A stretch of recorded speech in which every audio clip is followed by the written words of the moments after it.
Katika funzo au somo la wakati huu, ningelipenda tuweze kuanza kuzungumzia kazi ambayo Kristo aliifanya na ambayo anaendelea kuifanya katika behewa na kupitia mfumo wa madhabahu ya kuteketeza kafara.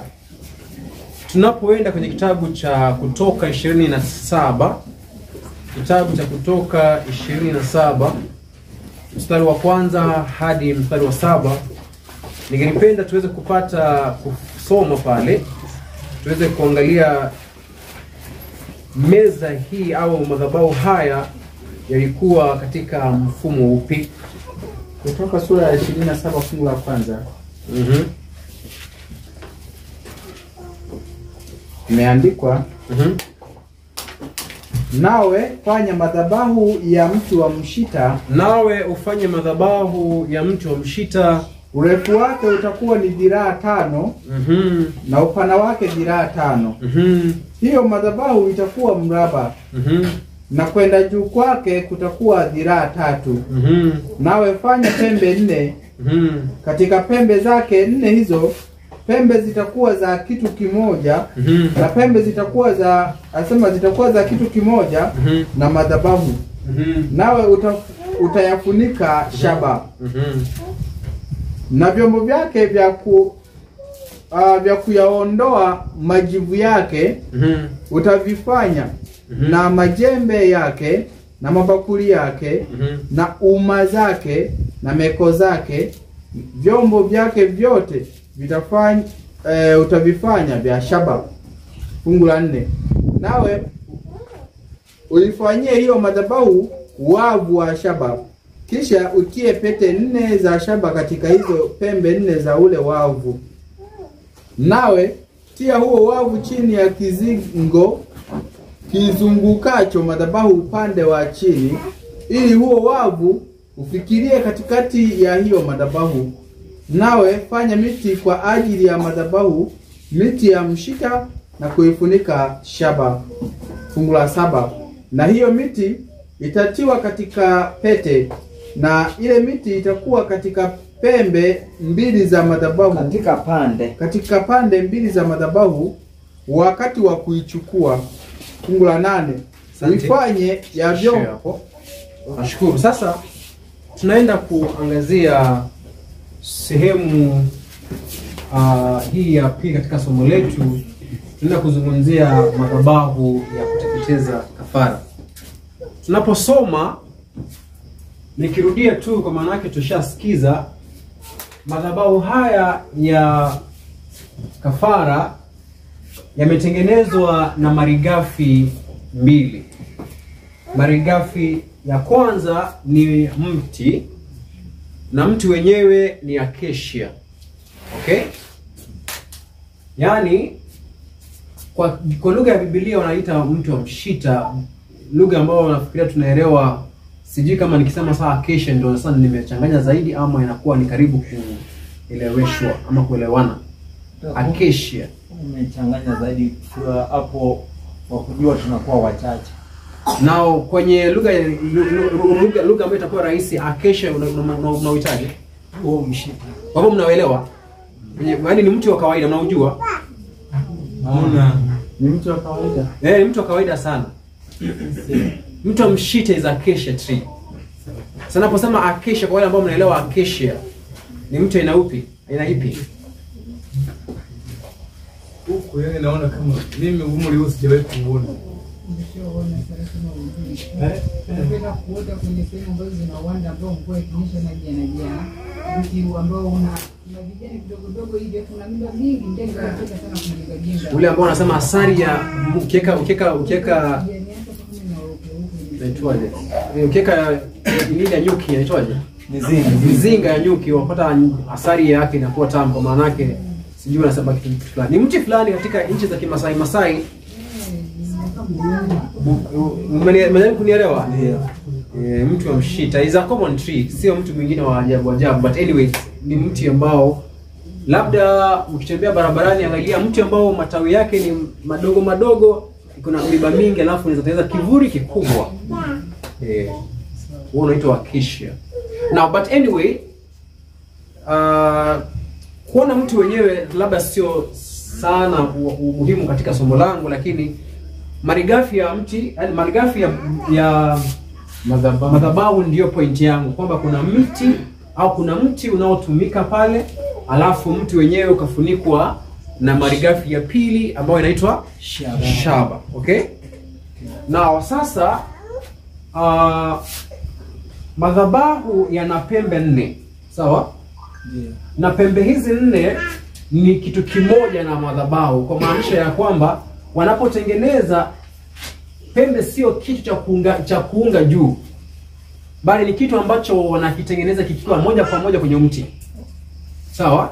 Yaani kwa mfano kama ni madhabahu, tuseme tujaribu kuweka sura kama tunatengeneza, sio kwamba unatengeneza sanduku au madhabahu yale alafu unakuja kuongeza pembe juu. Unapoitengeneza kutoka chini lazima iwe imeungwa, niwe kwenye ni sehemu ya ya mwili mzima wa madhabahu. Kwa hivyo ni sehemu ya nini? Ya madhabahu. Sawa? Okay. Alafu kuna baadhi za vitu vingine pale ambavyo ni kwa ajili ya utumizi tu wa kubebea moto, kubebea madhabahu, ambao sifikiri kama nina wazo kuyahusu hayo. Sasa wazo langu ni kwa sababu gani madhabahu haya yametengenezwa na mti wa mshita na kwa nini yamefunikwa na nini? Na shaba. Hiyo ndio lengo langu katika wazo hili la jioni. Now, tukishapata hapo, then tutaweza kurudi katika mambo yaliyokuwa yanafanyika pale na umuhimu wa mambo yaliyokuwa yanafanyika pale. Wakati mwingi matatizo tunaokuwa nayo katika Ukristo ni kwa maana Mungu anapotupatia ishara fulani au anapotupatia vitu fulani vya nje, wakati mwingi huwa tunashindwa yani tunashindwa kuchukua kanuni au tulivyotumia ile lugha ya asubuhi, virutubisho vya kanuni, tunakoma kwenye mfumo. Kwa mfano, Waisraeli walibaki wakimletea Mungu kafara kwenye sikukuu hizi zote bila kuelewa umuhimu wa kafara zile na kusudio la kafara zile. Wakawa wakija mbele za Bwana katika sikukuu zile wanamuimbia Bwana bila kuelewa lengo la sikukuu zile. Ndio baadaye Mungu anaanza kuwaambia kwenye kitabu cha Amosi kama sijakosea, sifa zao na sabato zao ni machukizo kwake. Akafika pahali akawaambia hata kafara zenyewe zimemchosha. Ni kwa maana walizifanya kwenye mfumo ambao wanamfanyia, lakini hawaelewi lengo la Mungu kupeana ilikuwa ni kitu gani. Wengine wamepotea zaidi kabisa katika kupotosha. Wengine wamefika pahali ambapo wanachukua vile vitu ambavyo Mungu amewapatia kama mfano, alafu wanavitumia kama kitu halisia chenye uwezo wa kuwasaidia. Na ijapokuwa maandiko yenyewe yanasema kwenye kitabu cha Waebrania kwamba damu yenyewe haiwezi kuokoa binadamu yeyote, ama haikuweza kuondoa dhambi yoyote wanyama wale. Kuna wanadamu ambao hata tunapozungumza leo hivi wameanza kubuni jinsi ya kuuza hata damu yenyewe. Kwa maana yake wanasema kwenye maandiko ya kwamba hatuwezi takaswa ama hamna ondoleo la dhambi isipokuwa kwenye nini? Kwenye damu. So kuna wachungaji tayari wameanza kuuza kwenye vichupa damu ya Kristo, ambao wenyewe wameitengeneza juu wameitengeneza kutoka wapi? Kwa lengo la kwamba wanatafuta damu ya Kristo kuipeana. Sawa? Huyu ni mtu ambaye amesoma mfano lakini hajaelewa mfano huu lengo la Mungu kuupeana ulikuwa ni kitu kipi. Na kuna wengine ambao wameenda step nyingine ambayo wanaanza kutafuta hata kupeana maji ya utakaso. Kwa maana kwenye patakatifu kulikuwa na maji yenye nini? Ya kusafisha na kutakasa, au nini kutakasa au mwenyeje? Ni kutawadha, nimesikia lugha fulani. Kutawadhia. Au maji ya kutawadha. So kuna wengine wanafikiria kwamba nikibeba chupa na maji kwenda choo nikienda kuosha sasa nimejitawadha. Sio? Kwenye makili zake hicho. Kwa maana yake Mungu alikuwa amepeana kwenye patakatifu maji ya makuhani kutawadha miguu na mikono yao kabla kwenye hifadhi, kwenye kufanya huduma kwa patakatifu. Huyo ni mtu ambaye amechukua mfano bila kuchukua maana ya mfano ule ulikuwa ni nini na lengo kuu ya mfano ilikuwa ni nini, ndiposa kanuni iliyo nyuma ya mfano ule iwe ndio ambaye anaitafuta na wala sio kufuata mfano. Sio kama naelewa vizuri? Haya, kuna wengine ambao wanaweza kutafika paka pahali ambapo lazima avae kama mkuhani mkuu na kofia. Kuna mmoja tumepatana na tukio mahali fulani. Simaanishi ya kwamba kama unataka kufanya hivyo usifanye. Mimi sina shida na hiyo. But point yangu ya msingi ni kwamba tusije tukakoma kwenye mifano au kwenye symbols. Symbols ni ishara bila kujua maana ya. Kwa mfano, ikiwa mtu anatahiriwa, tulivyokuwa tunazungumza jana, ukifikiria kwamba kutahiriwa ndio utakatifu, utakuwa umepotea. Sio? Lakini mtu ambaye ametahiriwa ndani, wewe ukiamua kutahiriwa kwa maana kama ni ishara ya kuonyesha kwamba umekubali wokovu wa Kristo, mimi sasa ingia kwenye marumbano na wewe. Sio kama umenielewa?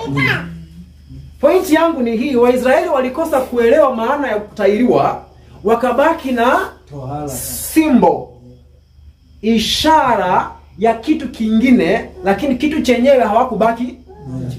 Naomba kuambia mbona nazungumza haya. Unaposoma kitabu cha Kutoka 25, ijapokuwa sikukusudia kwenda pale, mstari wa 8 inatuambia wanitengenezee patakatifu ili niweze kukaa pamoja nao. Mstari wa 9, kulingana na yote nitakayo kuonyesha wewe, sio? So ningelipenda kuuliza swali. Musa alichokitengeneza ni hiki sio hiki? Ni hicho hapa sio? Ni hiki sio hiki? Jambo hili ndilo ambalo alionyeshwa au sio? Au alitengeneza mfano wa kile alichokionyeshwa? Alitengeneza mfano wa kile alichoonyeshwa. Wajua, sijui kama nitakuwa nimekosea. Kuna vitu ambavyo tunavichukulia kawaida na tumeshika nukuu zenyewe, lakini hatujakaa chini tukawaza zaidi. Sikumaanisha kwamba tafuta mambo ya ajabu pale, lakini usikize maandiko yaongee. Musa anaambiwa alionyeshwa nini? Alionyeshwa kitu, alafu akaambiwa sasa wewe tengeneza mfano wa kile nilichokuonyesha. Hivi mnanielewa? Hebu nione kwenye ishara ya mkono ambao wananielewa. Kwa maana yake nakusudia mkatae. Kwa maana yake mimi ninachojua ni kwamba nilivyokuwa ninaamini kitambo. Musa alionyeshwa maskani, akayatengeneza kulingana na alivyoonyeshwa. Hivyo ndivyo nilivyokuwa navyojua. Hivi bado sijajua kama tuko kwenye laini moja, yani mmenielewa hamjanielewa. Hebu tusome mstari wa 8 na 9. Fungua Biblia ya Kiswahili. Kutoka 25. Mstari wa 8. Kutoka sura ya 25, mstari wa 8 na wa 9. Imeandikwa, nao na wanifanyie patakatifu ili nipate kukaa kati yao. Sawasawa na haya yote ni kuonyeshayo, mfano wa maskani na mfano wa vyombo vyake vyote, ndivyo mtakavyovifanya. Sasa nina swali. Musa alionyeshwa mfano wa maskani au alionyeshwa maskani yeye akatengeneza mfano wake? Alionyeshwa maskani akatengeneza mfano.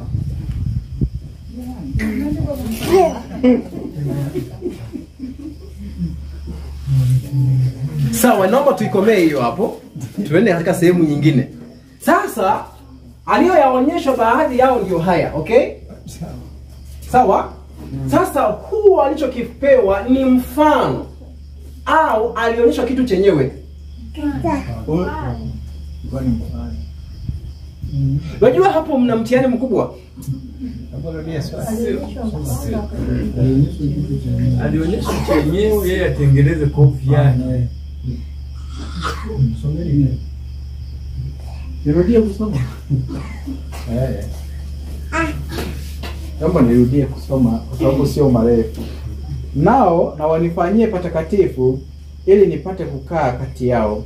Sawasawa na haya yote ni kuonyeshayo, mfano wa maskani na mfano wa vyombo vyake vyote, ndivyo mtakavyovifanya. Sawa. Kaonyeshwa nini mimi nauliza? Alionyesha Sawa. Wacha sasa tupige hatua kidogo, ndipo tusikae hapo sana, okay? Kaonyeshwa mfano au kaonyeshwa harisi, sio? Siulizi alichokitengeneza, alichokionyeshwa. Inaonekana alionyeshwa mfano halisi. Halisi hatuna. Tunaonyesha maskani atengeneze mfano wa hiyo. Kwani mbinguni kuna mfano, kuna kitu halisi? Kuna halisi. Kuna mfano. Hapo sasa. Sasa wacha niwaambie mbona nawaambia hivyo. Ndio. Measurement kama mwenyewe kama kaonyeshwa halisi atengeneze mfano, hizi measurement alizitoa wapi? Kabuni mwenyewe? Hapana, alitoa Mungu. So kwenye measurement zile ni zile zilizoonyeshwa? Hapana. Kama ingekuwa ionyesha na measurement yasingetolewa maelezo pale kwamba utatengeneza ya urefu huu na urefu huu. Yaani vipimo kwa maana hizo maana yake vipimo. Anyway ni sawa.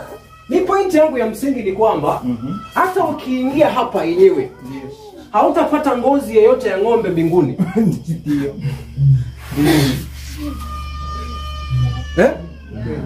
Hamna ngozi yote mbinguni ya ng'ombe, sio?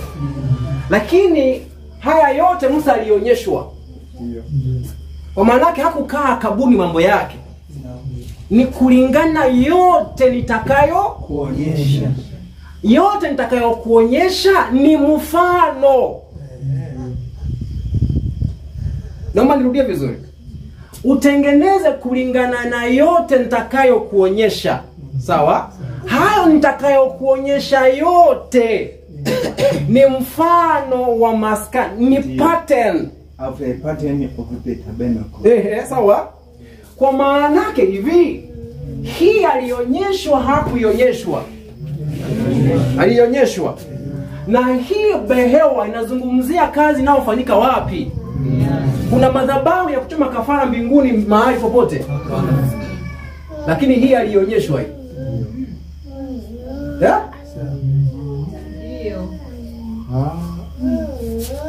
Swali la pili. Kwenye hekalu la Mungu, msisahau kuna kitu niwasha wapatia caution tayari. Kuna hekalu wapi? Sawa? Jamani mnipate vibaya. Hapo nataka tukue tumeweka msumari, hiyo tushamalizana nayo. Kwamba tuna hekalu wapi? Mimi ninachokiuliza, alichokionyeshwa Musa, kuna pahali popote mbinguni kuna pasia. Yaani sizungumzii majumba yenyewe yako mangapi. Pale sizungumzii hicho. Yaani alichokionyeshwa ni pasia. Mahali fulani mbinguni kuna pasia fulani ambayo mchonga malaika ipo. Au alichokionyesha mfano wake ni kwamba mbinguni kuna vyumba viwili na malaika wa Bwana wanakuweka hapo, ni malaika wenyewe na wala sio mfano wa malaika. Alionyesha mfano. So kitu halisi mbinguni unatarajia kuona basia iliyochongwa sema pasia labda, tuseme pasia hiyo. Ni pasia na ukuta umechorwa malaika. Au nakusudia kupata malaika wenyewe? Watakuwepo wenyewe.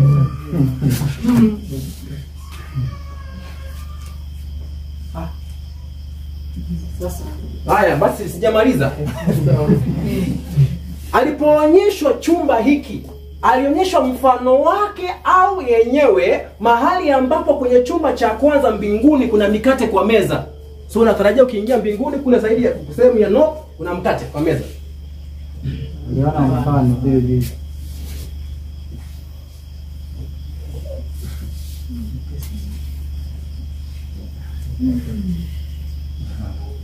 Sasa kidogo. Si kuna mkate hapa? Kwenye meza juu. Mbinguni unapoingia unatarajia kuona mikate kwa meza.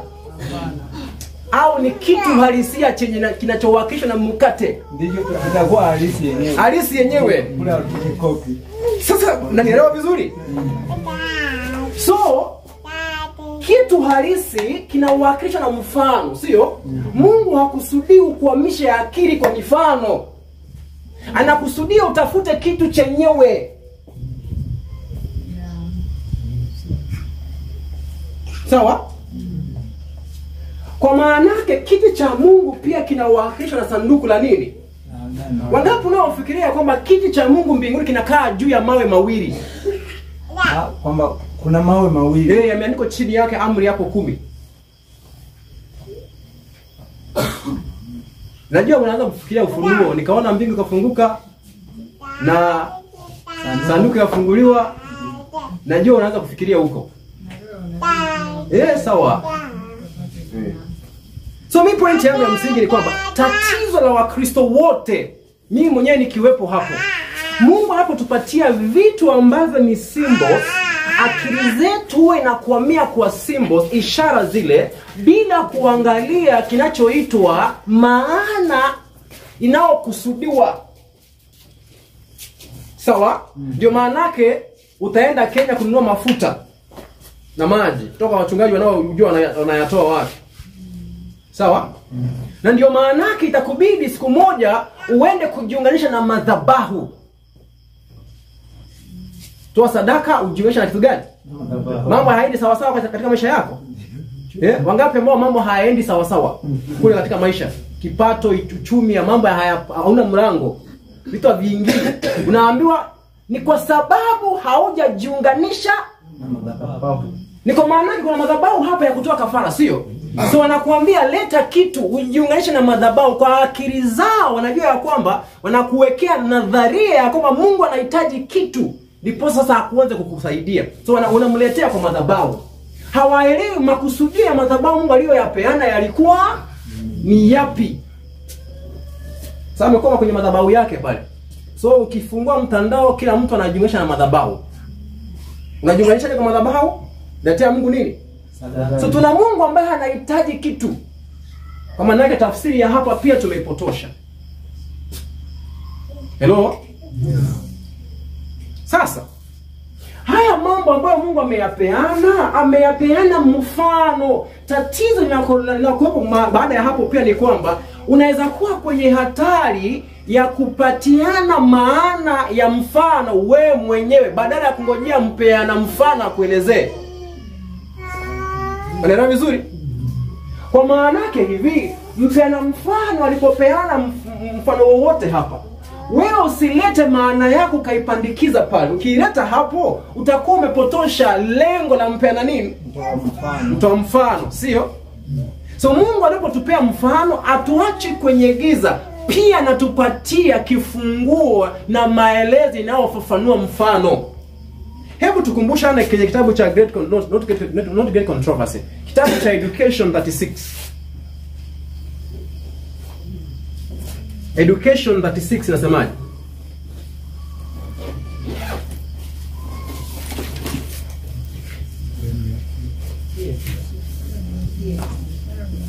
Kitabu cha elimu.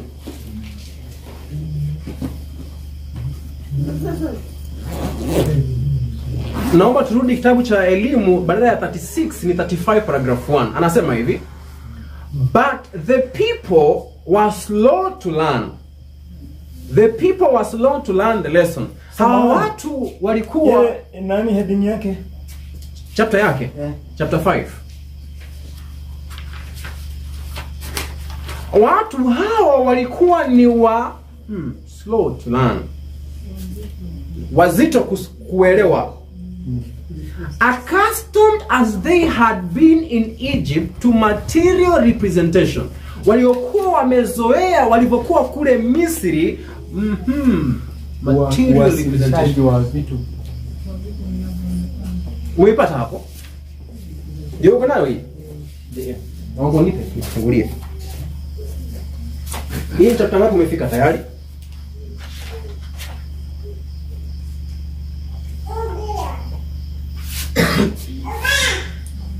Na elimu kwa Waisraeli, hiyo ni chapter gani hapo? Ulisema chapter 5. Sura ya 5. Yaani kwenye hii kitabu najaribu kutafuta kwenye hii.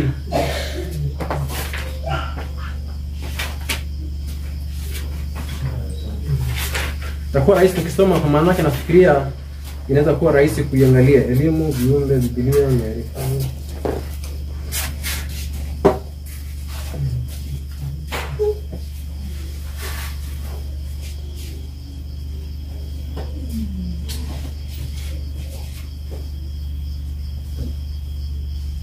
Hii sasa sijui kama inaweza kupata kuielewa sasa hivi. Nani ambaye anaweza nisaidia kutafsiri? Kwa maana yake ambe. Naona sasa hii hata nikianza kutafuta sioni kama naelewa. Elimu kwa Waisraeli, ukurasa ni wa 21. Inasema hivi: Ndio hii hapa. Lakini watu walikuwa walegevu kujifunza. Hapo soma hapo. Nasemaje? Unasema hivi. Ni ukurasa wa 22. Haraka haraka jamani, kwa maana yake tayari naona kama muda unakimbia kweli kweli. Lakini watu walikuwa walegevu kujifunza somo. Lakini watu walikuwa ni walegevu. Na neno walegevu kwa Kiingereza ni watu waliokuwa slow to learn. Walikuwa na uzito wa akili kuelewa. Wakiwa na mazoea ya Misri ya kuona vitu vilivyowakilisha miungu. Walivyokuwa wamezoea vitu vinavyowakilisha miungu, kwa lugha nyingine nyepesi, walikuwa wamezoea kuona miungu kwenye nini? Kwenye macho, vyenye kudhalilisha mno utu, ambavyo vilikuwa vinadhalilisha sana utu. Ikiwa vigumu kwao kuelewa, ilikuwa ni vigumu wao kuelewa uwepo au tabia ya Mungu asiyeonekana. Uwepo au ya tabia ya Mungu asiyeonekana. Walikuwa na shida mbili: kuelewa Mungu ambaye haonekani na tabia ya huyo Mungu ambaye haonekani. Hawamuoni. So Mungu akafikiria afanye namna gani? Twende mbele. Kwa kuwahurumia Mungu aliwapa ishara ya kuwepo kwake. Mungu akawapa ishara ya kuwepo kwake, Nao na wanifanyie patakatifu. Na wao walitengeneze au wanifanyie patakatifu. Simple mpaka hapo. Kwa hiyo patakatifu ni nini? Ni mfano wa uwepo wake na tabia ambayo aliwapatia kwenye mifano hii wasaidie kuelewa. Sijui kama unanipata vizuri. Sasa matatizo ya wana wa Israeli na sisi binadamu ni kwamba tunachukua mfano uliopewa mtoto ajifunze, tunachukua huo mfano na kuwa ni kitu halisia. Sijui kama unanipata vizuri jamani. Kwa maana hiyo ndio tatizo la wana wa Israeli wanapokuamilia hekalu bila kujua. Walipewa mfano wajue Mungu na tabia yake, ndiposa tabia hiyo wajue ndio nao itafuta ndani yao. So wao wakabaki na mifumo ya kumtolea kafara kana kwamba yeye ndiye anayetaka damu na nyama na harufu nzuri ya nyama. Jamani, mnaelewa vizuri? Kwa hivyo huu ni mfano ambao Mungu ametupatia ambao unafaa utufunze kuhusu maskani yake. Yaani ni pattern. Unapofuata ile neno pattern kwa Kiingereza pale, inaweza kuwa ni plan, inaweza kuwa ni blueprint, inaweza kuwa ni a picture. Sawa? Alimpatia picha au mfano wa kitu kingine halisia. Sawa? Kwa hivyo sasa wao ndio ambao walikuwa wanafaa wajifunze kupitia mfano huu, ndiposa kile ambacho mfano huu ilikuwa inaelekeza kitimie ndani yao kama hekalu la Bwana. Now, sasa mfano huu basi hapa unalenga kutufunza nini? Na kama njia za Bwana ndizo ziko hapa, kuna mambo mawili ya kujifunza. Jinsi njia ya Bwana dhihirika hapa na jinsi ambavyo njia hiyo inatimia ndani yetu. Kwa maana ndio lengo la mfano. Yaani Mungu hatamani tu tumjue yeye tukomee hapo nje. Anatamani tujue njia yake, baada ya hapo tufuate njia hiyo. Sawa? Haya. Sasa mfano huu hapa wa shaba ambayo ndani yake kuna miti ya mishita ilikuwa inamaanisha nini? Naomba tuende mpaka hapo sasa. Ningelipenda mmoja aweze kunisomea kitabu kinachoitwa kitabu cha Mwanzo. Mwanzo 4 mstari wa 10. Mwanzo 4:22. Msomaji wa upesi jamani. Mwanzo 4 fungu la 22. Imeandikwa nasema Sila naye akamzaa Tubal-Kain, mfua kila chombo cha kukatia, yule anayevua vile vyombo vya kukatia, cha shaba na cha chuma, na umbu lake au dadake Tubal-Kain alikuwa Naama. Alikuwa anaitwa Naama, sio? Naam. Now, asante. Naama ni dada ya Tubal-Kain, sawa? Naye tunaambiwa ya kwamba Kain ambaye ni mtoto wa nani? Wa Adam. Kain aliyemuua ndugu yake Abel alimzaa mtu anayeitwa Zila. Zila. Brass was made. Sorry. Hebu soma vizuri. kwenye fungu la 22 nasema hivi, Sila naye Sila akamzaa naye Tubal-Kaini. ndio natafuta hiyo. Sila naye akamzaa Tubal-Kain. Na Sila ndio mtoto wa Kain. Sawa? Nini? Sijaelewa sauti zinazotoka zinamaanishaje. Sila ni mtoto wa Lamek, ni mkuu wa Kaini. Kwani nikisema ni mtoto wake nimekosea? Si Kristo akaitwa mtoto wa Daudi? Sawa. Sasa mimi nimeenda moja kwa moja kwa babake. Babake wa yule mwanzoni kule. Sawa? So ukifuata mwisho kabisa unapata Kain. Kwa hivyo unaweza kusema kwa kifupi ya kwamba sio Zira ni mjukuu, sio? Au mtoto wake, sawa? Lakini lengo langu hapo ni kwamba shaba inachipukia kwenye familia ipi? Ni familia ya Kain. Sawa? Na shaba imefumbuliwa na akili ya muuaji wa kwanza. Sawa? Ama sababu sijaeleweka, labda nifafanue.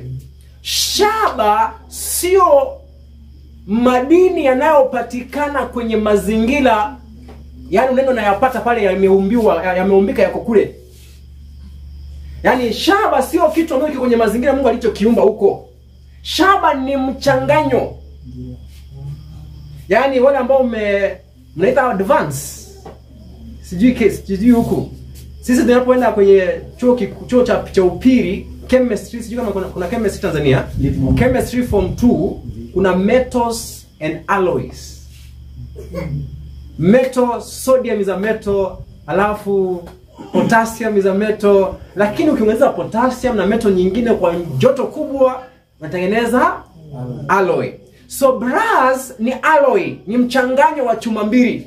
Sijui kama nasema vizuri, metals mbili. Sawa? Moja ikiwa zinc, nyingine ikiwa copper. Mungu aliumba zinc na copper. Sasa Tubal-Kain kwa mawazo yake akakuja akaichanganya pamoja. So kwa njia fupi, shaba ni kazi ya mikono ya binadamu inayo reflect akili ya binadamu. Sawa? Mpaka hapo tumeelewana vizuri? So unapokuja kwenye madhabahu hapa nje, unapokuja kwanza hapo kabisa, unapata kwanza kabisa mnyama alikuwa anawekwa na kuteketezwa juu ya madhabahu ya nini? Ya shaba. Sawa?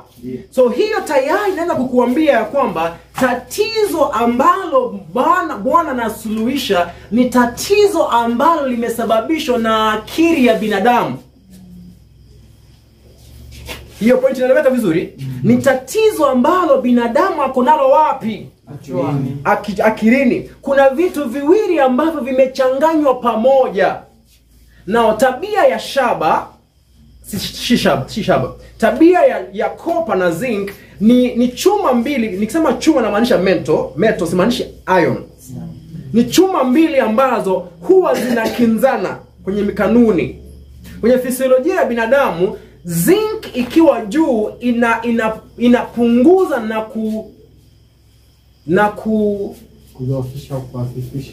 kuafifisha utumiaji wa, namaanisha hivi, zinc ikiwa juu inaafifisha utumiaji wa copper. Copper ikiwa juu inaafifisha utumiaji wa zinc. Ni chuma mbili zinazokinzana, zinazovutana. Sawa? So kwenye matatizo ya binadamu, kwenye asilia yao, kuna kitu fulani ambacho wamekiwekewa kwenye akili ambacho kinakinzana. Sawa? Na nafikiria mwalimu Cyprian hiyo atanisaidia baadaye. Mimi ningependa nisingie hapa pale sana.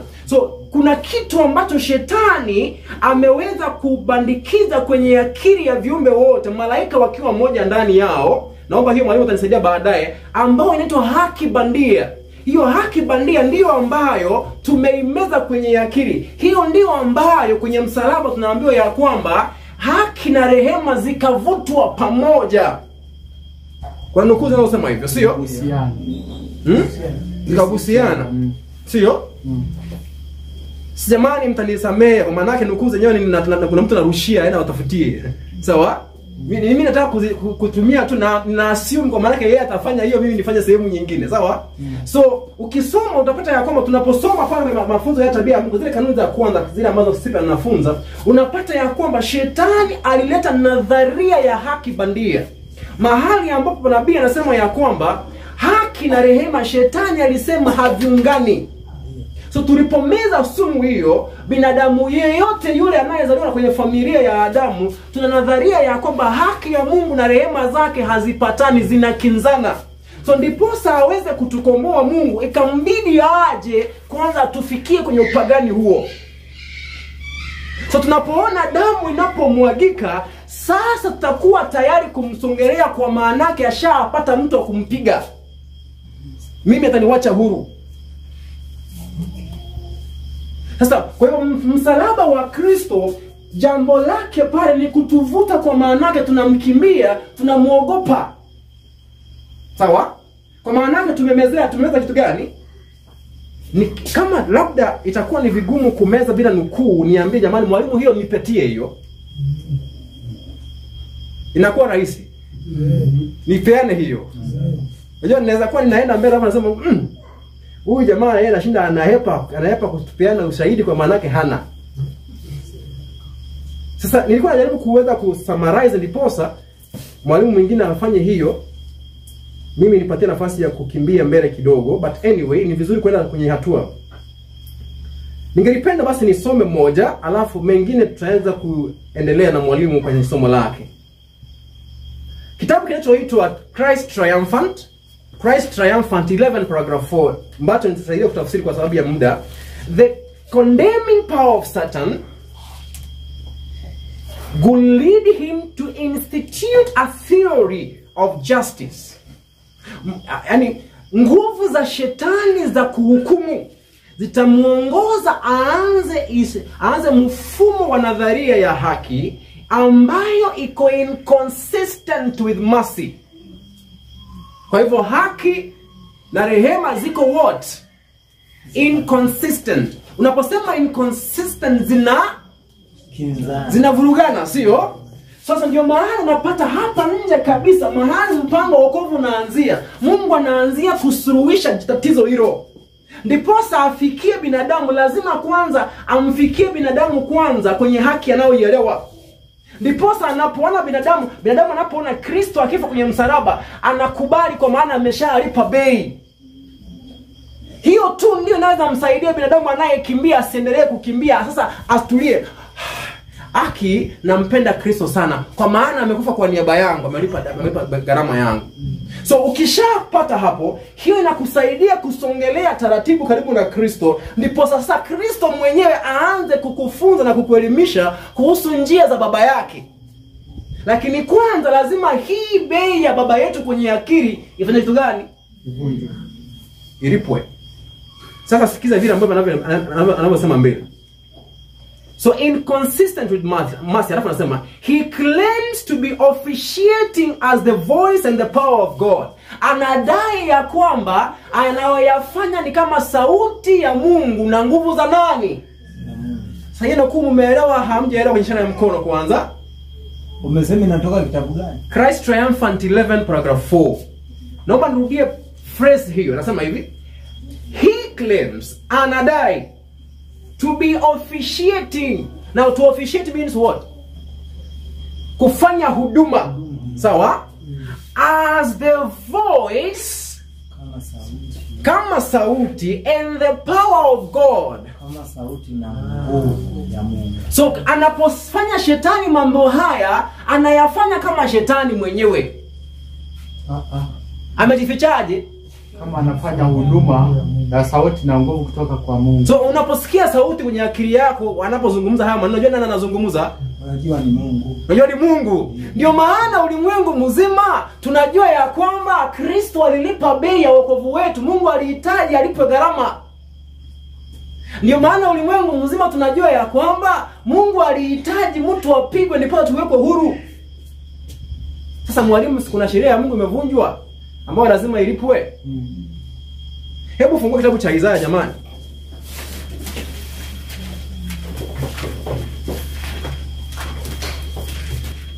Isaya 53 mstari wa 4 imeandikwa hakika amechukua masikitiko yetu, amejitwika huzuni zetu, amejitwika huzuni zetu. Lakini sasa sikizeni jamani, ulimwengu mzima, lakini tulimdhania ya kuwa, yani nyinyi nyote isipokuwa mimi na Isaya mkamudhania ya kuwa amepigwa na Mungu. Hivyo inasema hivyo. Lakini anasema hivyo. Asemi hivyo. Anajihesabu wapi kama Isaya?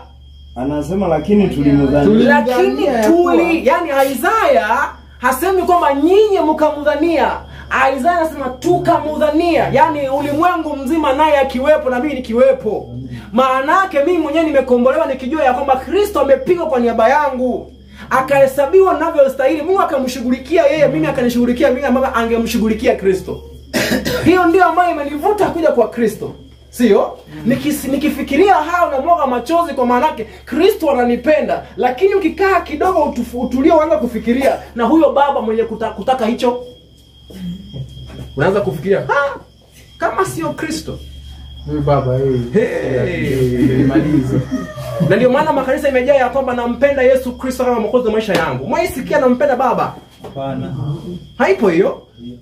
Maana baba yeye ni mgumu, ni mkali. Na ndio maana kwenye mafumbo yale mengine yule aliyepewa talanta kama sikosea ni moja yule alisema mimi niliona wewe ni nini?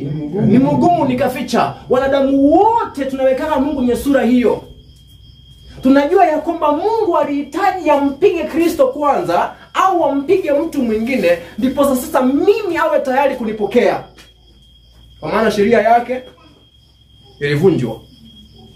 So tatizo hilo ndilo ambalo la kwanza kabisa ambalo lazima kwanza lisuluhishwe. Haki hii na rehema hii ambayo inakinzana ambayo ni bandia iweze kuvutwa, zikikubaliana ndiposa wewe uweze kumsongelea nani?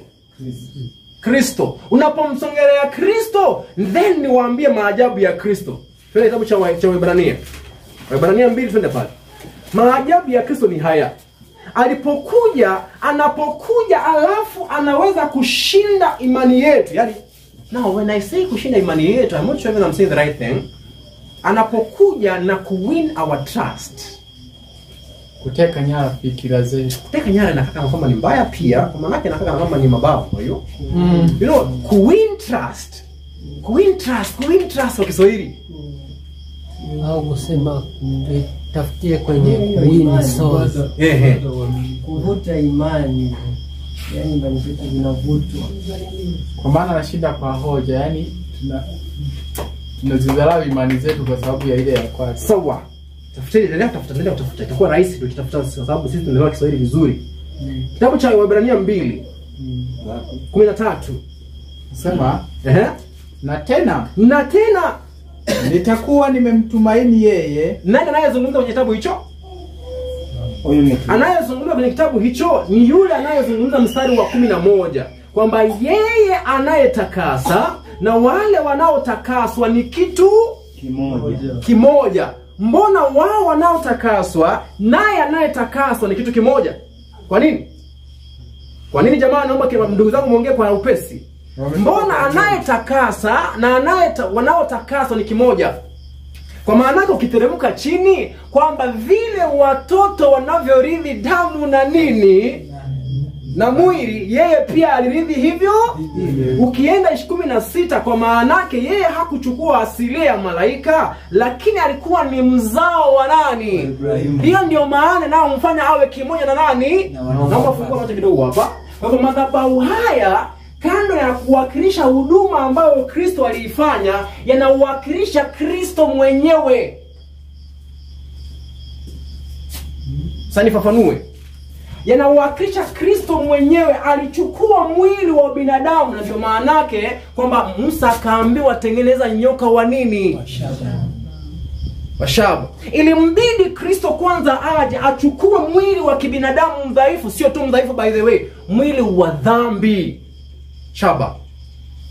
Sawa? Alipochukua mwili wa dhambi, nikukumbusha kitu fulani. Hapa juu kulikuwa na mafuta ya mnyama yanawekwa hapa juu, sio? Alafu yanafanya kitu gani? Yanachomwa, sio? Kristo alipochukua mwili huu wa shaba, maandiko yanatuambia kwamba akahukumu nini na kutekeleza kitu gani? Hebu tuangalie hapo. Kama sijakosea ni Waebrania. Hebu kidogo. Hiyo nafikiria mtanipa dakika moja tu, lazima tuipate tuisome hiyo, kwa maana yake nisiposoma itakuwa ni vibaya. Now, kitabu cha Warumi 8 mstari wa 3. Kwa Kiingereza nasema, soma kwa Kiswahili hata kama umeipata. Warumi 8:3. Sawa. Imeandikwa maana yale yasiyowezekana kwa sheria, kwa vile ilivyokuwa dhaifu kwa sababu ya mwili, Mungu kwa sababu ya mwili Mungu kwa kumtuma mwanawe mwenyewe katika mfano wa mwili ulio wa dhambi, na kwa sababu ya dhambi alihukumu dhambi katika mwili. Kwa Kristo alipochukua mwili, kuna kitu fulani alichofanyia dhambi. Alihukumu dhambi katika mwili. Alihukumu moja dhambi katika mwili. By the way, kuhukumu kitu ni kitu gani?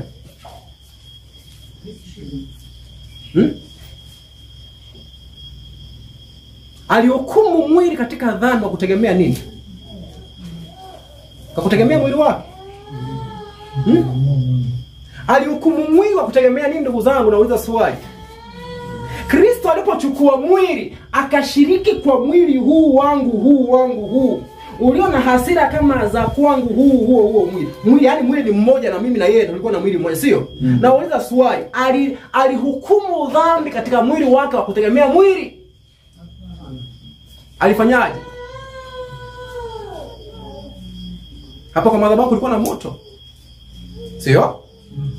Huo moto ulikuwa unawakilisha kazi ya Roho Mtakatifu. Yaani Kristo, mwili aliochukua ni dhaifu kama wangu, sio? Kama haikuwezekana kutii sheria kwa maana ya udhaifu wa mwili, mwili huo naye alikuwa nao, sio? So ni vipi aliweza kuhukumu dhambi? Kwa maana yake kumbuka hivi, dhambi ni uvunjaji wa sheria, sio? Lakini kuna kitu cha msingi sana katika dhambi ambacho ni kukuwa na mashaka na amri ya Bwana. Yaani kukuwa na distrust na amri ya Bwana. Shetani tangu mwanzo amekuwa akihutuhubiria kwamba haiwezekani kabisa kutii amri ya Bwana. Ni vipi Kristo alihukumu hicho? Kwamba nyinyi mmekuwa mkikosea. Hiyo ni uongo, unadanganya. Kwa kuishi maisha matakatifu katika mwili huo. Sasa swali na kitendawili, aliishi kwenye hali hiyo aje? Sasa turudi hapo. Kitabu cha Waebrania hiyo 2, mahali tulipokuwa anasema vipi mstari wa 13? Kwa fungu la 13 anasema na tena nitakuwa nimemtumaini yeye. Na tena tazama mimi nipo hapa na watoto niliopewa na Mungu. Sasa sikiza.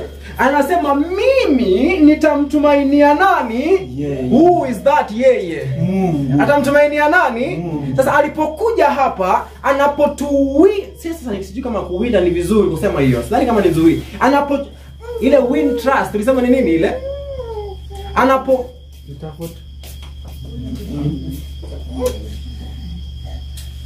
Yaani kutujengea imani, kujengea uaminifu wake.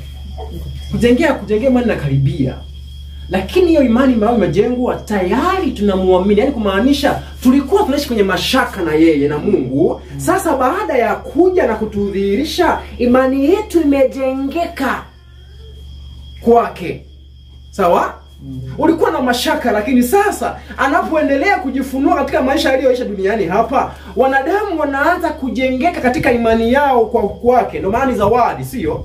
Anapokuja yeye, anakuja akisema mimi nakutumainia wewe. Sasa anaposema nakutumainia wewe, sisi wenyewe tuko wapi?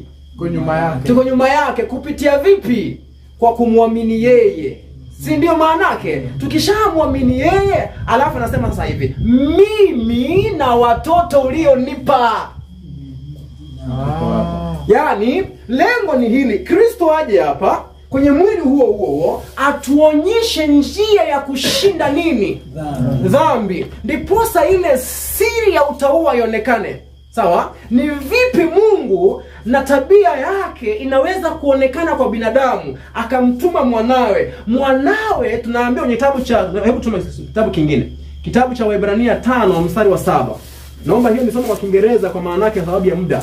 Inasema katika siku zake, anazungumzia Kristo, katika siku zake za mwili, wakati ambapo alitoa maombi yake kwa kilio kikuu na machozi kwake yeye aliyekuwa na uwezo wa kumuokoa kutoka kwenye kifo, aliyemsikia siku za hofu za nini?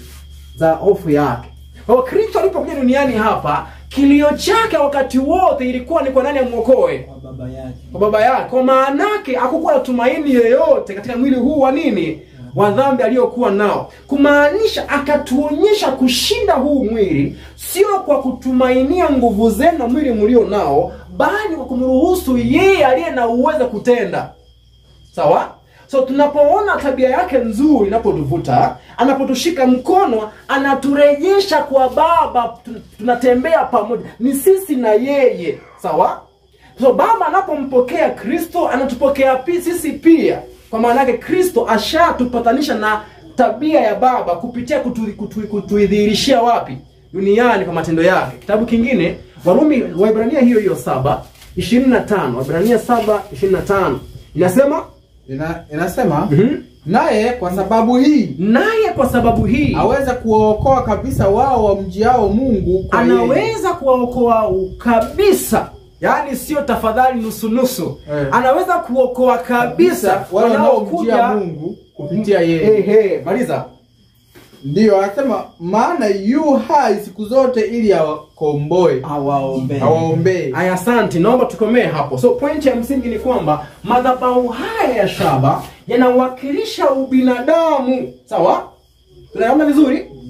Labda hapo sijui kama sikuwa nimemaliza vizuri kuifafanua. Tumepata kwamba shaba mbunifu wake nani? Hebu nifafanue labda njia nzuri.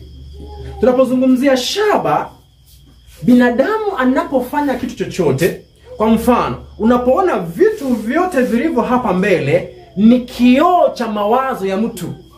Ndio. Si ni sawa? Kwa hivyo unapoona shaba, hii ni mawazo ya mtu. Ni mawazo ya Kain. Sasa ni ya Kain. Kwa maana yake mimi na Kain ni tofauti. Mawazo yetu na Mama yako hiyo Kain yeye ndio mbaya. Sisi wengine tuko sawa.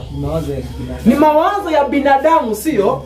Kwa hivyo inamaanisha hivi, ikiwa hii ndio inaosuluhisha tatizo la wanadamu, then msalaba, tatizo la msalaba, the reason why Kristo lazima angekufa ni kwa sababu kuna matatizo kwa mawazo ya nani? Sasa matatizo ndio yale mambo ya kutomuelewa Mungu, sivyo giza limemfunika Mungu, inabidi Mungu atafute njia ndefu ya kutuokoa. Okay? Sasa sikiza jambo la pili. Kitabu cha Ezekieli 22 mstari wa 18. Ezekieli 22 mstari wa 18. Nasemaje? Ezekieli 22 mstari wa 18. Ndio. Imeandikwa Mwanadamu, nyumba ya Israeli imekuwa taka za fedha kwangu. Imekuwa taka za fedha kwangu. Wote wamekuwa shaba. Na bati. Na chuma. Na risasi. Kati ya tanuu.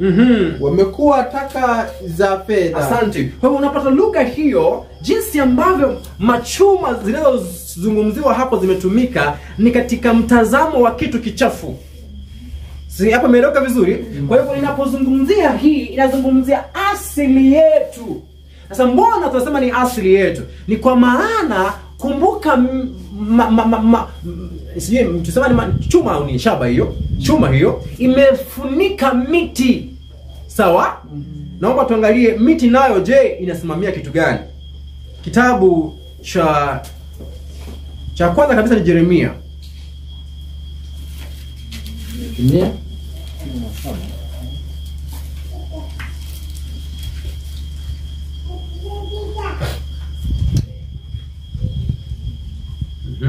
Kiasi tu.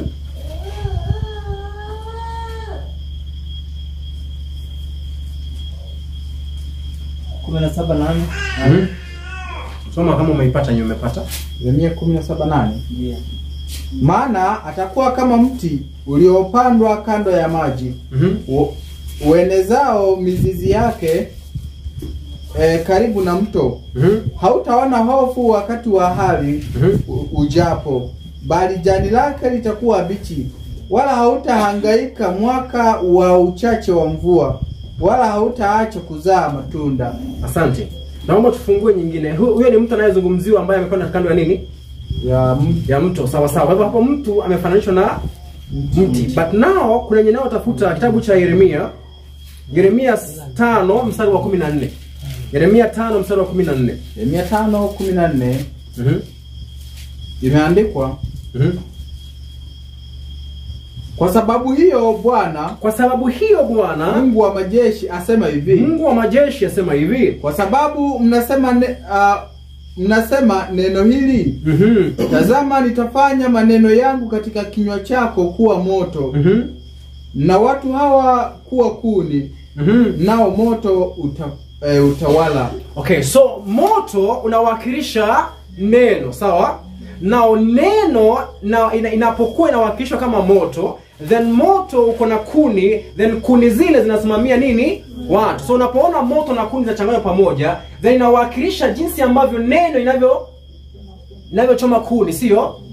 Sio, mnaelewa vizuri? Kwa hivyo kuni au miti inawakilisha kitu gani? Watu au binadamu, sawa? Now, hebu kidogo. Naomba ndugu kae kidogo.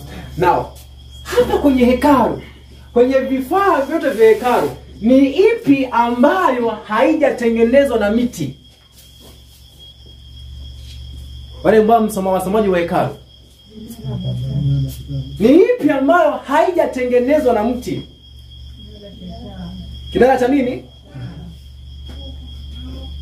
Ukikuja hapa, mtu wa mshita ukafunikwa na dhahabu. Sawa? Birika ni mtu wa mshita ukafunikwa na shaba. Sawa? Kwenye pillars za milango hapa, miti ya mishita ikafunikwa na dhahabu na mahali pengine fedha. Sawa?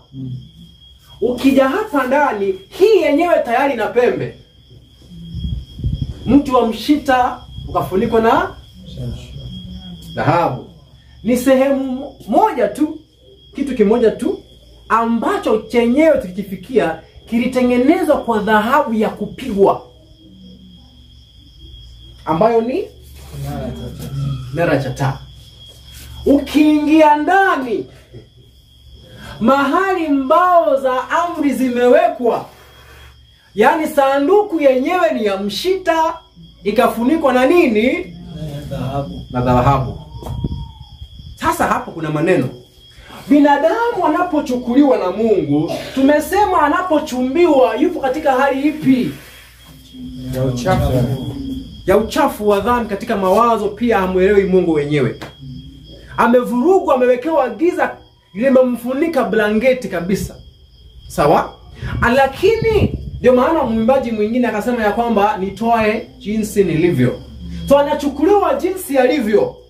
Anakuja jinsi alivyo, sio? Anapokelewa jinsi alivyo. Akishabadilishwa nia, mawazo yake yamegeuzwa, ameanza kumwangalia Mungu kwa sura sahihi, safari inaanza taratibu.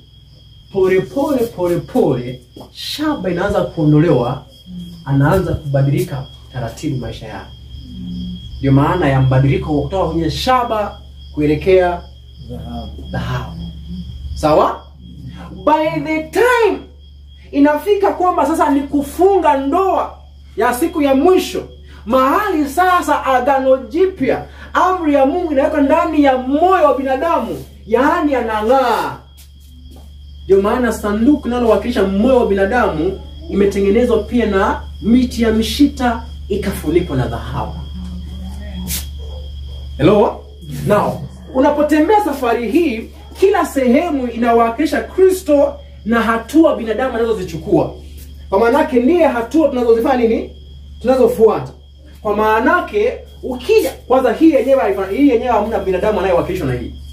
Ndio. Sawa? Lakini hapa ukifika hapa kuna vile inaowakilisha Kristo. Kumbuka kitabu cha Ufunuo tumeisoma. Na hii kuna jinsi ambavyo inaweza zungumzia pia kanisa. Kumbuka niwakumbushe kitabu cha Mathayo 25, wanawali 10 walikuwa na taa nini? Mikononi mwao na nini? Na mafuta. Sio? Kinara cha taa inasimamia nini? Roho Mtakatifu.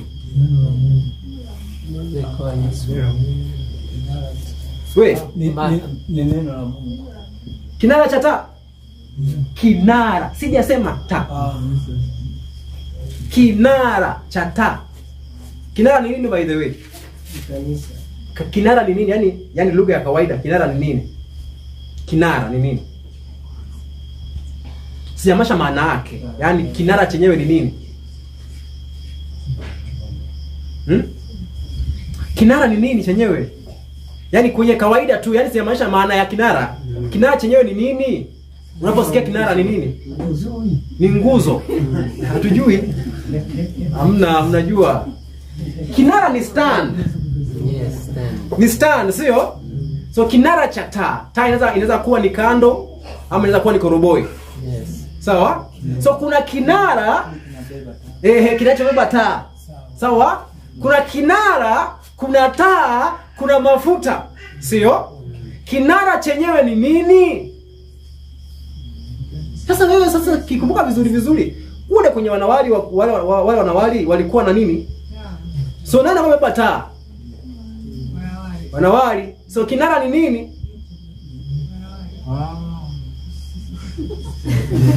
Wanawali ni kanisa. Funuo 1.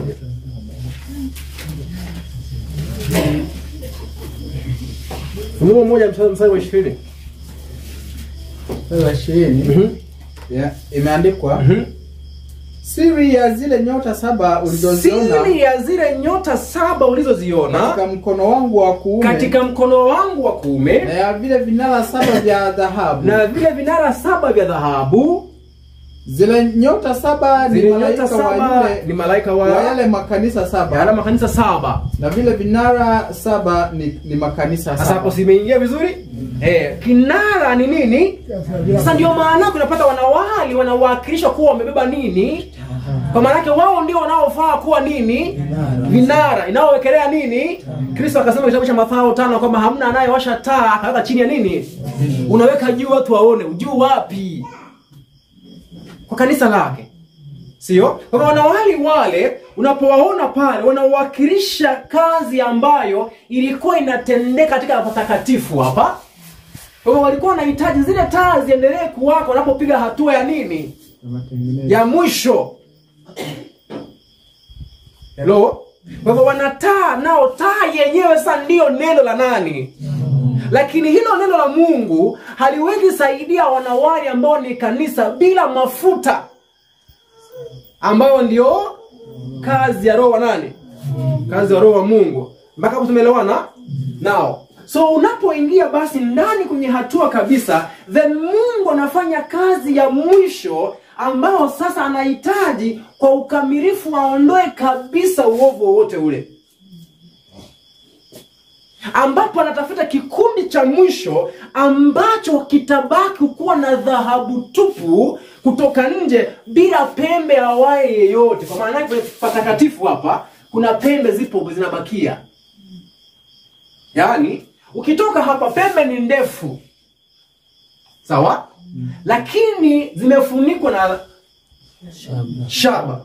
Anapoishi naye huyu mtu, anapofanya kazi ile ya kutakasa, taratibu anapoendelea kushiriki pamoja, zile pembe zinaendelea kupunguzwa.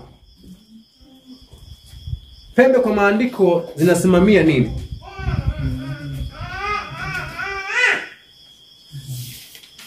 Now, ukiangalia kitabu cha Desire of Ages 107 paragraph 4, kitabu cha Desire of Ages 107 mstari wa 4 inasema ya kwamba mahali popote dhambi inapopatikana Mungu ni moto ulao. Waebrania 12 mstari wa 29.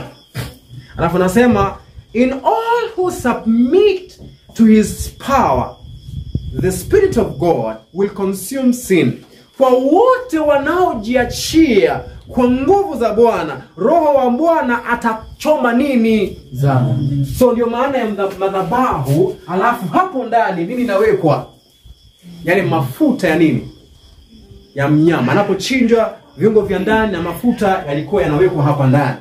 Sasa moto ule ulipokuwa unachoma, ilikuwa inawahakikisha ya kwamba mahali popote binadamu aliye mchafu, aliyekuwa amechafuliwa kwa sababu ya sintofahamu ya tabia ya Mungu, anapojiwachilia kwa Bwana, Roho wa Bwana anaposhuka katika maisha ya huyu mtu, anaruhusiwa afanye kazi ndani yake, anaanza kusafisha nini? Dhambi. Anaanza kuangamiza dhambi. Ijapokuwa haishi, sio? Anaanza kwa kubadilishwa nia kwanza, alafu anaingia kwenye mchakato wa kubadilishwa kila wakati, kila nini? Kila siku. Wanapoendelea kupiga hatua taratibu. Now, kuna kitu cha msingi ambacho ningependa nizungumzie then tumalize katika somo letu la saa hizi. Pointi ya msingi ambayo labda ningependa nimalize nayo ni hii. Samahani, hiyo tumaini ukurasa gani? 107. Ni ukurasa wa 69.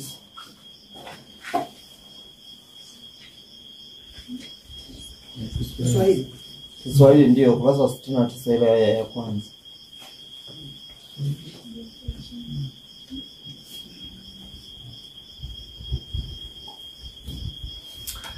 Ningelipenda nizungumze kitu kimoja peke yake, and then from there nitaweza kukomea hapo, tutaendelea kupanua kesho.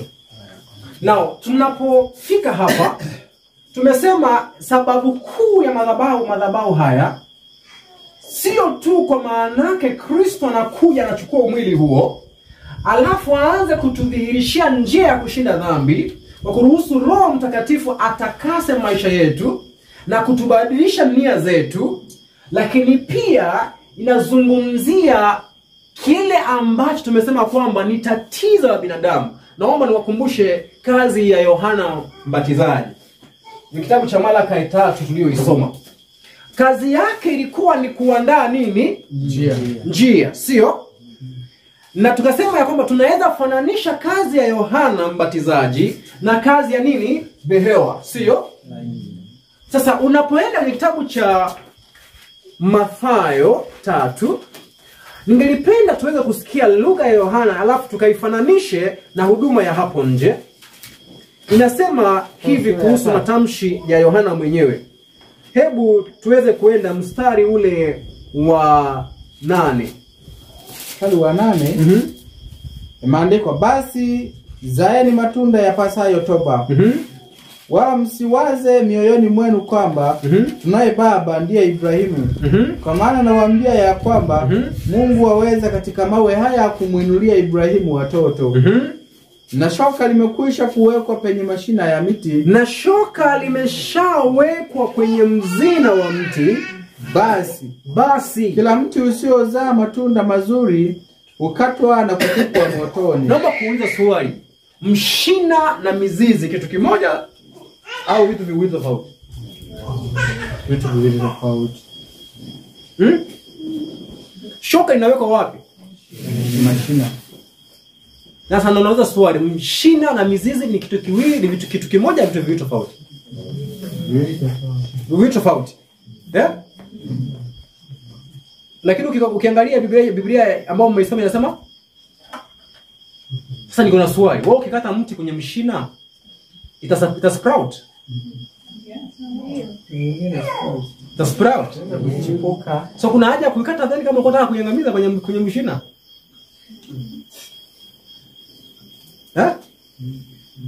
Yaani wangapi ambao wameona huu mti unaoitwa eucalyptus?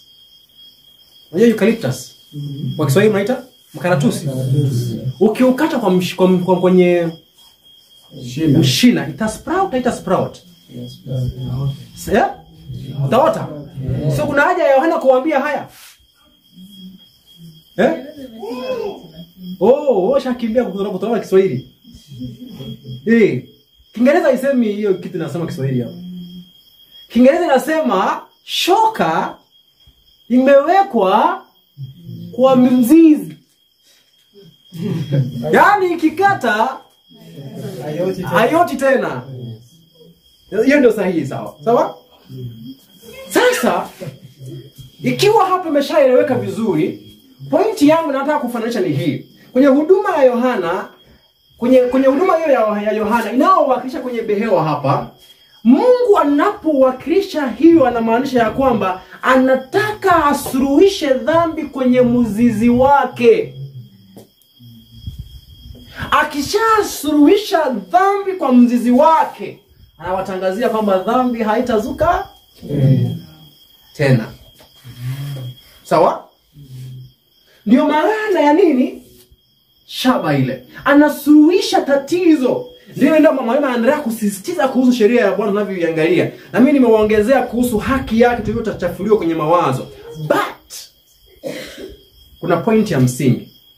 Na hii point ya msingi ningelipenda niimalizie hapa. Kitabu cha Wakorintho wa kwanza 7:23 inasemaje? Wakorintho wa kwanza 7:23. Nasema hivi. Mlinunuliwa kwa thamani. Mlinunuliwa kwa thamani. Msiwe watumwa wa wanadamu. Basi msiwe watumwa wa wanadamu. Kwa hiyo tunaambiwa kwa kweli ya kwamba hamna fumbo hapo. Kwa maana yake sisi wenyewe wokovu wetu umegharimu. Sawa? Tumenunuliwa kwa gharama. Kwa maana yake imelipwa. Sawa? Wakorintho wa kwanza 6. Wakorintho wa kwanza 6. Naomba mtu anisomee mstari wa 20. Imeandikwa maana mlinunuliwa kwa thamani. Maana mlinunuliwa kwa thamani. Sasa basi tukuzeni Mungu katika miili yenu. Tukuzeni Mungu katika nini? Miili yenu. So it is true kwamba Baba alipomtuma Kristo, alimtuma ndiposa aje alipe gharama ya wokovu wetu. Sawa? Sasa tatizo kawaida inakuwa ya kwamba mara moja mtu akijua kwamba amri ya Bwana ilipovunjwa, alafu unasoma gharama imelipwa, moja kwa moja kwa maana ya influence za sheria za binadamu, tuna conclude ama tunamalizia kwa kusema ya kwamba Mungu ndiye aliyehitaji gharama hiyo. So unapata tunaabudu Mungu ambaye yuna sura mbili za kujificha. Sura ya kwanza anakutumia Kristo aje afe. Sawa? Kwa maana yake alipe gharama, kumbe yeye ndiye aliyekuwa na hitaji hicho. Kwa maana yake anamtoa Kristo ndiposa amtese Kristo sasa yeye, alafu sasa ndiposa hasira itulie, ndiposa sasa wewe akukupokee. Unaelewa vizuri? So ukishakuwa na sura potofu kama hiyo, ukijirudisha kwenye nafasi ya Kristo, kwa maana yake sasa Kristo hayupo kati yangu na mimi, unawaza moja kwa moja ya kwamba yeye ndiye atakayenishughulikia baadaye. Unaelewa vizuri? Kwa hiyo binadamu kwenye wazo hilo, kuna kitu kimoja ambacho hatujawahi elewa. Kama binadamu ambao tumeishi kwenye huduma kuanzia maisha ya hapa nje na hata kabla ya hapa. Ni hapa tu peke yake ambapo tunaanza kupata Mungu anaanza kurejesha tabia yake kwenye ujumbe wa Ufunuo 18. Kwa maana yake kazi ya hapa ndani inaingiana Ufunuo 18. Hapa tu ndio Mungu anaanza kujifunua kikamilifu. Sio kwa maana kwamba hawa hawakumuelewa, walimuelewa kwa kimo fulani. Walikuwa wanamwamini kwa kimo fulani na walikuwa wanamtumainia Mungu, wanajua kwamba Mungu ni mwaminifu, lakini njia zake hawakuwa wanazifahamu kwa usahihi. Na hayo haimaanishi tunapoingia hapa ndani tutakuwa tumefika kwenye kimo kikamilifu. Hiyo haimaanishi hivyo. Kwa maana hata milele tutaendelea kujifunza upendo wa nani? Lakini hapa ndiposa Mungu anaanza kurejesha ufahamu kuhusu tabia yake. Kwa maana ndio wakati ambapo amri zake zinaanza kurejeshwa, kuanza kufunzwa makanisani vizuri. Na amri zake sio kitu tofauti isipokuwa tabia ya nani? Tabia yake. Umeona vizuri? Now, point ya msingi ndio nataka kuzungumza ni kwamba Kristo alipokuja ilichombidi imfanye awe kama binadamu, ni kwa maana anayehitajika alipe fidia ni yule aliyekuwa wa karibu wa mfungwa. Naomba nifafanue. Kitabu cha Walawi 25, hapo ndipo ningependa tuweze kumalizia. Walawi 25 jamani, mstari wa 24. Walawi 25 mstari wa 24. Naam. Katika 25-24.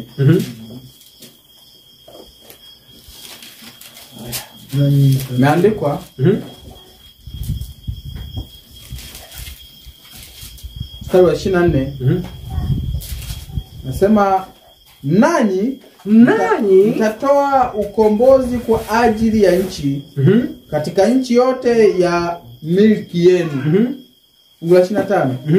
Kwamba nduguyo amekuwa maskini, ikiwa nduguyo atakuwa maskini na kuuza sehemu ya milki yake, ndugu yako amekuwa maskini akauza sehemu ya milki yake, ndipo jamaa yake aliye karibu naye atakuja. Ndipo jamaa wake aliye karibu naye atafanya kitu gani?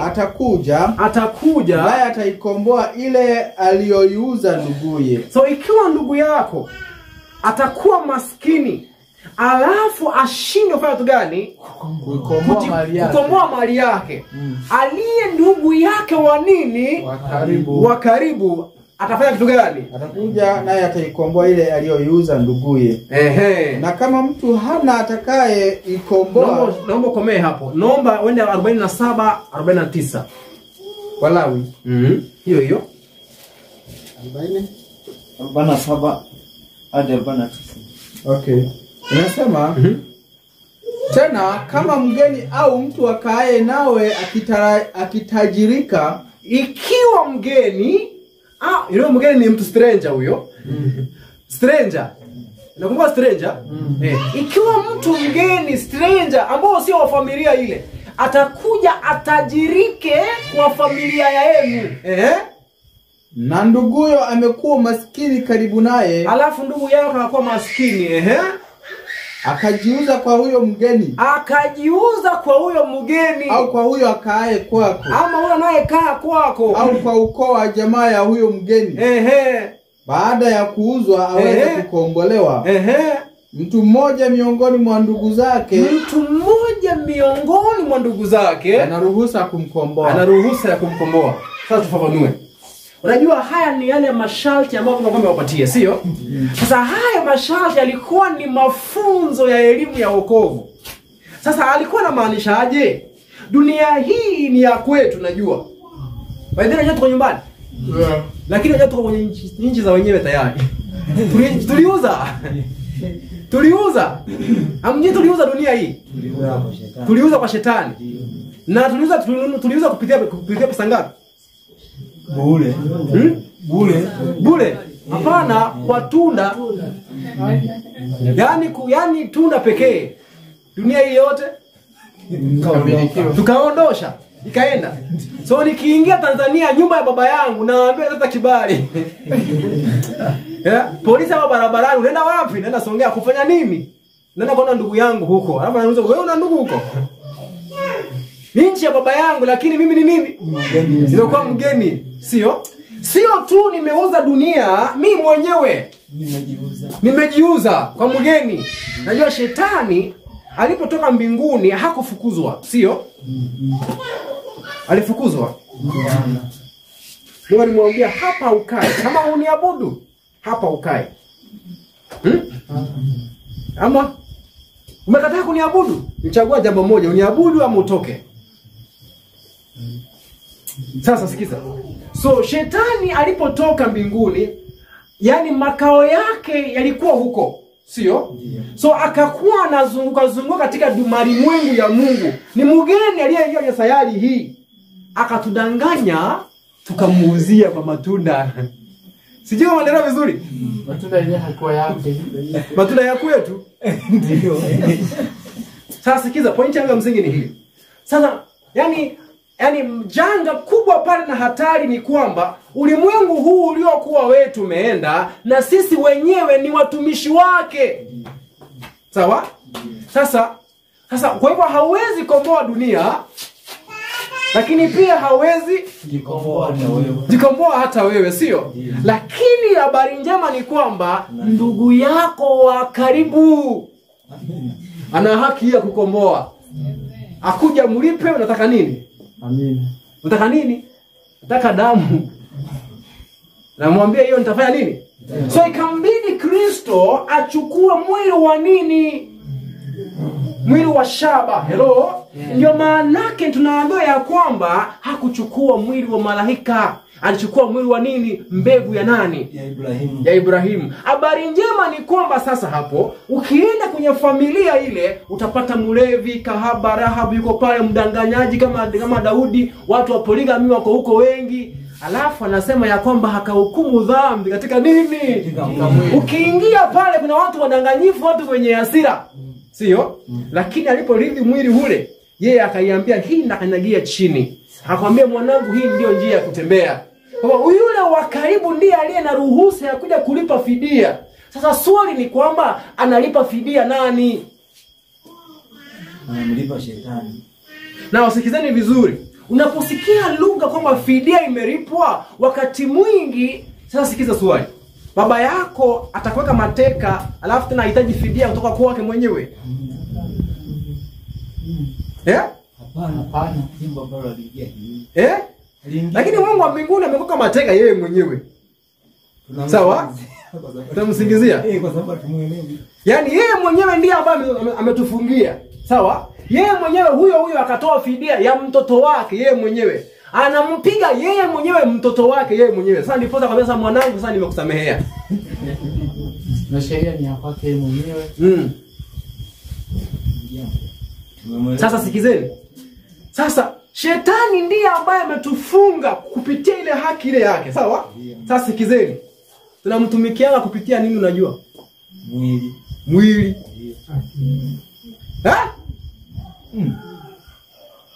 Mwili na akili. Departments za shetani za kumfanyia kazi zinakuwa 3. Hebu niwaambie mahali namaanisha kitu gani? Namaanisha hivi. Mtu anapokuja nyumbani kwenu alafu anawapiga na wachukua mateka, kuna options 2. Awaue kwenye nchi ya kwenu, mkufia hapo, mambo yaishi. Kwa maana yake aliyekufa hajui jambo, hasira yake kila kitu imefanya nini? Imeondoka. Au akuchukue Babeli kama Daniel, akufanye mtumwa wake. Sawa? Na baada ya kumtumikia pia akuue. Ni gani afadhali? Wote mtachagua gani? Umalizane hapo hapo. Wangapi ambao mtachagua ya kwanza? Inua mkono nione. Lakini niwaambie maajabu ni kwamba sisi sote duniani hapa tumechagua ya pili. Tunamtumikia shetani kwenye department 3: tamaa ya mwili, tamaa ya macho, kiburi cha maisha. Tunamfanyia kazi kweli kweli. Baada ya kumfanyia kazi, ametuhukumia kifo. Tusome hiyo. Sote hiyo tuweze kumaliza. Kitabu cha Zaburi 102 mstari wa 20. Nasemaje? Zaburi sura 102 mstari wa 20. Mstari wa 20 imeandikwa ili akusikie. Nebu kidogo. Anzia verse 19. 19 anasema maana ametazama toka patakatifu pake pa juu. Ametazama toka patakatifu pake pa juu. Toka mbinguni Bwana ameiangalia nchi. Toka mbinguni Bwana anaangalia nchi. Ili akusikie kuugua kwake, ili asikie kuugua kwake aliyefungwa, na kuwafungua walioandikiwa kufa. Sasa kuna mambo mawili hapo. Wako wafungwa. Sawa? Wako nini? Wamefungwa, ni wafungwa, sio? Now they are in bondage. Wao ni slaves. Ndio hiyo maana yake. Lakini wameandikiwa kufa, yani utumwa tu hautatosha. Utumwa tu hautoshi. Kuna adhabu ya nini? Ya kifo. Kwa hivyo adhabu ya kifo ambayo Kristo analipa, Mungu haidai. Anaoidai hiyo adhabu ya kifo ni yule ambaye ni Bwana wetu kwenye utumwa. Yeye ndiye ambaye ametufunga tunatumikia dhambi. Na baada ya kumtumikia kwa bidii, kahaba kule Dar es Salaam, sio? Sasa anapoteza zawadi ya kitu gani? Ukimwi. Yaani hiyo ukimwi ni zawadi tu ya kuwa hai hapo.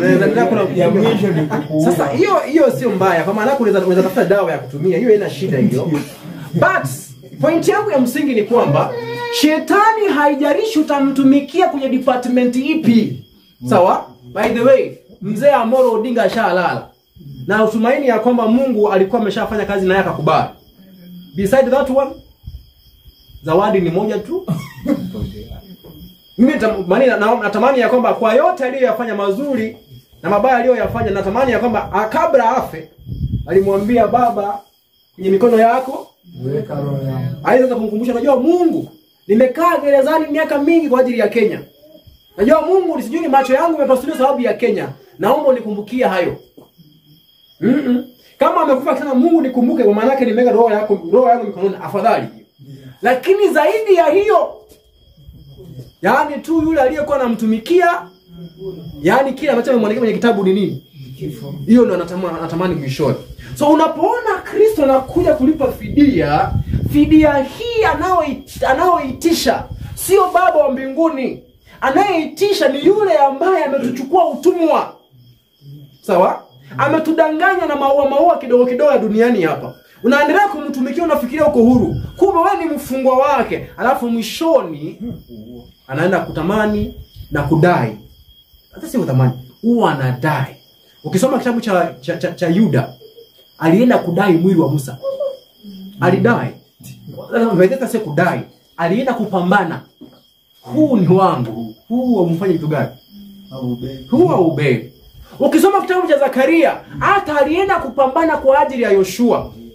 Na sijui kama mnajua, ukisoma Patriarchs and Prophet, na pia Yakobo mwenyewe alipodanganya baba yake, anaporudi shetani alikuwa anadai aachiwe Yakobo. Wewe na mimi hivyo. Anatusukuma kwa dhambi. Tunamtumikia department ya economy, inaitwa nini? Pride of life. Kuna wengine ambao tunatumikia shetani kwa department ya tamaa ya nini? Ya mwili. Tunamfanyia kazi kweli kweli. By the end of the day, kile ambacho anadai mwishoni ni nini? Mauti. Uhai wangu auchukue. Sasa Kristo yeye alipoona hivyo, sasa Kristo na Baba wapo katika dilema. Wanapotusongelea tunaendelea kukimbia. Sio?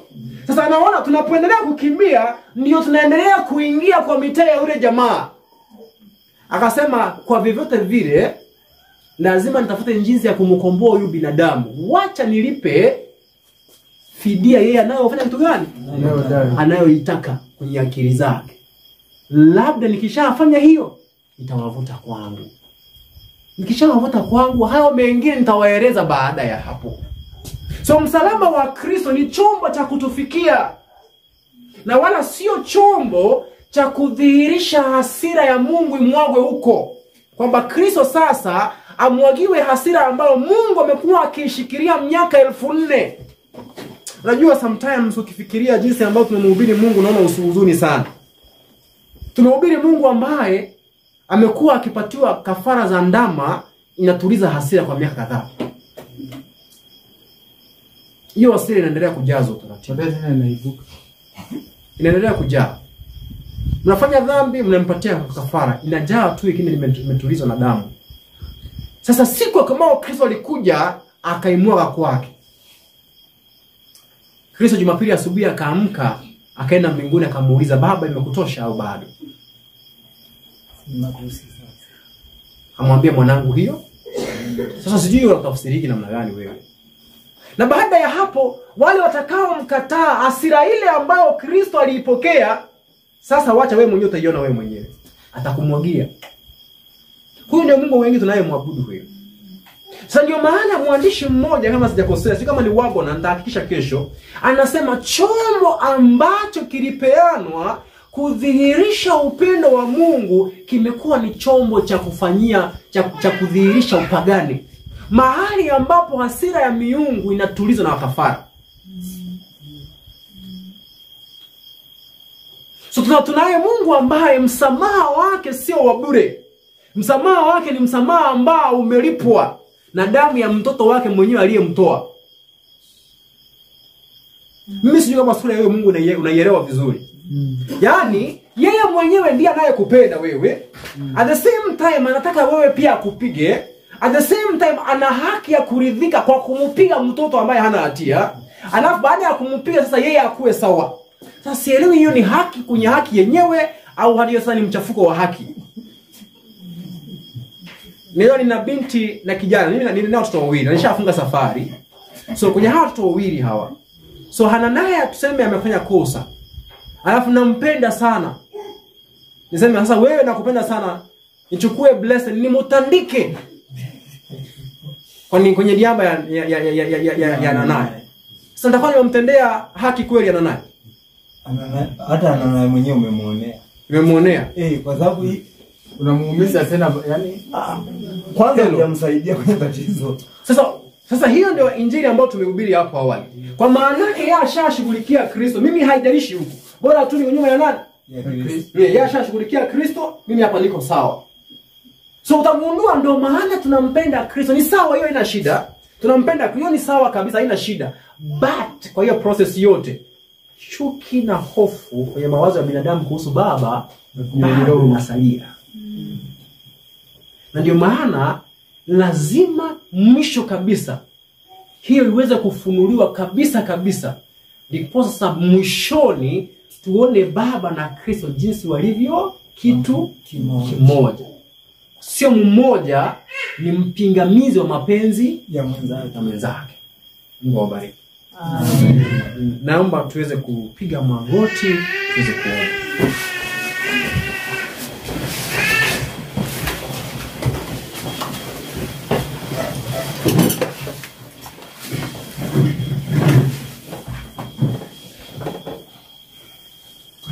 Baba unayetupenda, tunakushukuru kwa maana ya kutupatia nguvu na hata akili zenye usikivu mwema. Tunaamini ya kwamba tumepata changamoto ya kwenda kujifunza tena. Tunaamini ya kwamba utaendelea kutuvuta kupitia yote ambayo tunajifunza na kurejea hata yale ambayo tunayafahamu. Tukiamini tu kwamba lengo lako kuu ni kwamba uweze kuvuta mioyo yetu. Ndiposa tuweze kukaribia wewe ambaye tu ndiye kimbilio chetu. Katika maisha yetu yote ya kuhangaika kushinda dhambi, tusije tukakubali kusikia sauti ya yule mwovu shetani inayotamani kutukatisha tamaa, bali uendelee kutuvuta kwenye upendo wako. Daima tubaki tukiwa tunatumaini utukufu wako na uaminifu wako. Tukuachie mioyo yetu na tukuruhusu uweze kutusafisha na kutufinyanga unavyopenda, unavyotaka.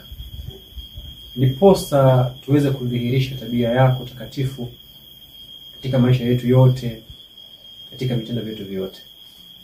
Usiku huu tutakwenda kupumzika miili hii. Tunaomba ya kwamba tuhifadhi, utuburudishe usiku mzima na utupatie nafasi nyingine ya kuweza kuamka tukiwa wazima.